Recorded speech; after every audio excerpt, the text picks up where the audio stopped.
Sábado está alrededor de 9:45 de manhã, com a começar com a simulação de uma caída de um avião na altura de Donkey Beach. Nessa hora bate alarma no aeroporto com a dirigir brandweer junto com o corpo de câmara, ambulância, polícia para o sítio de incidente. Caminho começou a começar com o trâmite para ajuda a escapar a vítima que estava em estado de precaução. Estava a trata de um avião Twin Otter começar a ter problema com a bincai na altura de Donkey Beach, caminho da parte do avião lodal de um convoio que estava estacionado na beach, lagando algum herido no sítio. Vocero di corpo policial Miluska Hansen também estava presente caminho sua persona a confirmar o acidente durante a seguinte declaração. Incidente com um avião que a cai e tem a hora de partir. Nós temos slachtoffers, nós não podemos ainda quanto não está, nem em que situação não está. Atualmente, tanto ambulância, Rode Kruis, polícia, kustwacht, Camar e havenmeester está na altura, não está bezig com a investigação e para purba mais rápido possível para resolver a situação aqui.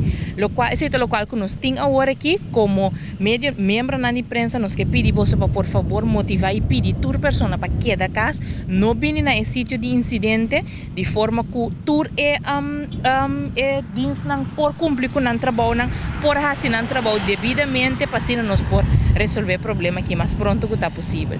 Muito uma nota que for de hora, nenhuma ambulância não vai back, essa aqui também, você a conclusão que não tem sobrevivente? Lá nós não saca nenhuma conclusão fora dessa aqui, a única informação que me por vista está que o tour está trabalhando super duro, essa é a única coisa que nós temos agora aqui. A serra AAG Boulevard para o tráfico, fora de Marriott Hotel, tem a cruzar de caia IR Randolph Stasias van Epps, de maneira que estão concernidos por assinar o trabalho de forma mais eficiente. Para o que está em simulação mesmo, por vista que o saca canabom, assim, o uso de personal de Rode Kruis e também a ambulância de Fundação Maria Dal para transportar e gente não configurar como herido. Mas o corpo policial do Holanda Caribense, com o Marichaussee e o corpo de bombeiro Holanda Caribense estava visível.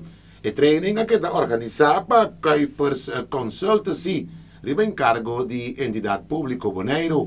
Se trata de um training que tour anha e time de desastre de entidade pública Bonaire está organizado riba escala grande para estar bom preparar em caso de uma eventual calamidade. Para Dutch Caribbean Television, a mitad Giancarlo Maduro.